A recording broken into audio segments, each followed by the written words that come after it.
Dan kita nak tunggu formula daripada Raja Formula, insya-Allah. Mengapa syarikat pereka bentuk seni bina chip terbesar dunia memilih Malaysia? You may not know this, but Malaysia is actually the 6th biggest exporter of chips. But at the tail end of it, it wants to climb up that value chain, and perhaps this deal is what they're looking for. Joining us now is Rafizi Ramli, Malaysia's Economy Minister. This is, of course, an exclusive interview. That deal set to take place later today. Minister, good to have you with us. Talk to us about the significance of this deal with Arm. How does it affect your chip ecosystem?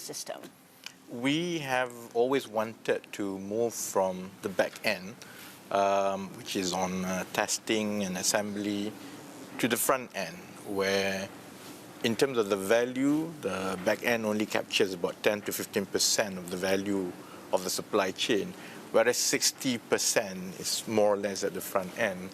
But it's a lot more difficult because obviously it involves IPs. And if we were to wait for our own expertise to develop organically, most probably it's going to take much longer. So the government has taken a radical approach where we work with Arm, which is a market leader in IP architecture, with the perspective of building the whole ecosystem, and that will be able to complement our strength in back end, and then we'll accelerate our move towards the front end. Just putting it out there, this is the first time Arm is actually signing a deal with a government. All the other times they were signing a deal with companies. Yes, that's as far as we are concerned. This is the first time that Arm is signing an agreement with the government with a total view of building an overall ecosystem with the country. IPs, access to IPs, is not free. How much are you paying for that? And how many IPs are we looking at? We have different layers of access. Predominantly, it's made up of 3 different layers.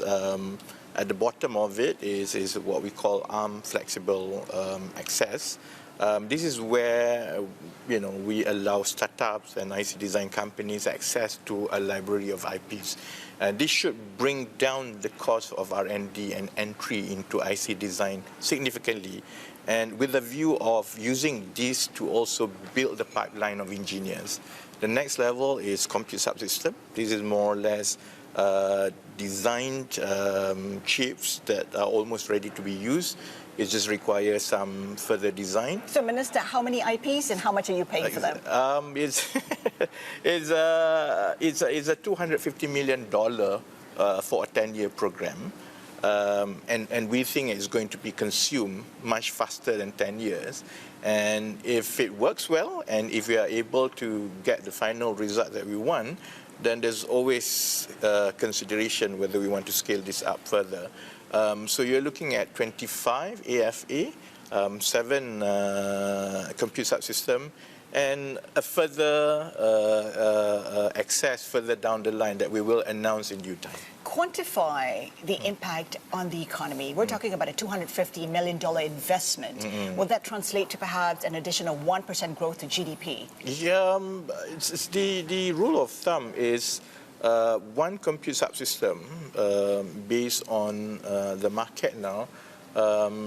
If it tapes out, we'll be able to create a chip company with a revenue of about 1.5 to $2 billion per annum. Just one company per one compute subsystem. Hopefully, we'll be able to create between 7 to 10 companies, and that alone will be able to create at least $15, $20 billion revenue per annum, not to mention the subsequent spillover effect to the overall ecosystem. So it's certainly something very significant further down the line. So 1% to GDP, 2% of GDP.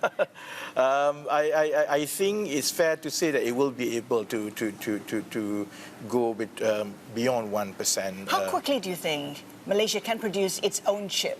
We are trying to do it maybe between 5 to 7 years, because with the collaboration with Arm, it shortens the time for R&D into going to the market. So I think 5 to 7 years is something that is doable, especially when we are also trying to focus on building data, server racks for data centers, because there's already demand for it in Malaysia. Reports have suggested that Arm itself is interested in producing its own chip. Of course, right now it's just licensing IPs.